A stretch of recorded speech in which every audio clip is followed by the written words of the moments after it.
Annapurna caterers అంటేనే quality. ఆవిడ పేరుతో ఉన్న హోటల్లో కూడా జనం అదే క్వాలిటీ ఎక్స్పెక్ట్ చేస్తారు. అన్నపూర్ణ అంటేనే నిజాయితీ. అన్నపూర్ణ పేరుతో ఉన్న హోటల్ అంటేనే క్వాలిటీ. మేము అలాగే వ్యాపారం చేస్తాం. ఇతని షాప్లో క్వాలిటీ ఉండదని నువ్వెలా చెప్తున్నావు? నేను ఒక్కడనే చెప్పడం కాదండి. ఈయన షాప్లో ఐటమ్స్ ఎంత క్వాలిటీతో ఉంటాయో ఊర్లో అందరికీ తెలుసు, ఒక్క విష్ణుకి తప్ప.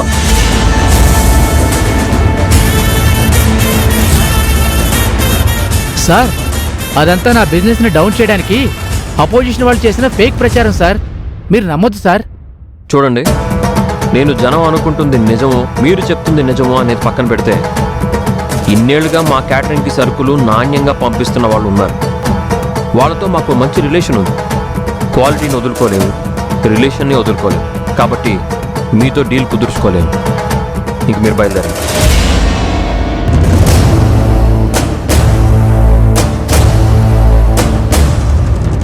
ఏంటి విష్ణు, తన ఆర్డర్లు వేస్తున్నాడేంటి? ఈ హోటల్కి ఓనర్ నువ్వా అతనా? దీనంతటికి కారణం మా నాన్న. ఈ బిజినెస్లో 20% పార్ట్నర్షిప్ ఇచ్చి తీసుకొచ్చి నా నెత్తిని పెట్టాడు. వాడిప్పుడు నా నెత్తి మీద డాన్స్ చేయాలని చూస్తున్నాడు.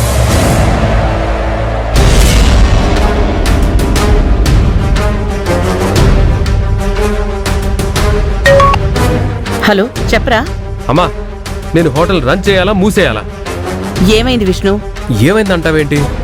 ఆ బాలుగాడిని తీసుకొచ్చి నా నెత్తి మీద పెట్టారు. వాడిక్కడ నా మీద పెత్తనం చేస్తున్నాడు. నా బిజినెస్ని దెబ్బ కొట్టాలని చూస్తున్నాడు.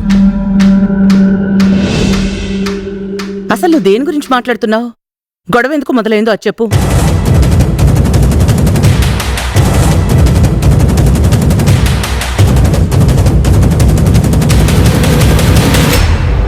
వాడు చెప్పింది కరెక్టే కదా. అన్నపూర్ణ కేటరింగ్ ఎలాగో అన్నపూర్ణ హోటల్ కూడా అలాగే. కేటరింగ్ మీద జనాలకున్న నమ్మకమే హోటల్ మీద కూడా ఉండాలి. అందుకే బాలు అలా మాట్లాడాడు. బాలు చెప్పినట్టే చెయ్యి. అది కాదమ్మా. బాలు చెప్పింది చెయ్యి, అంతే. అమ్మా,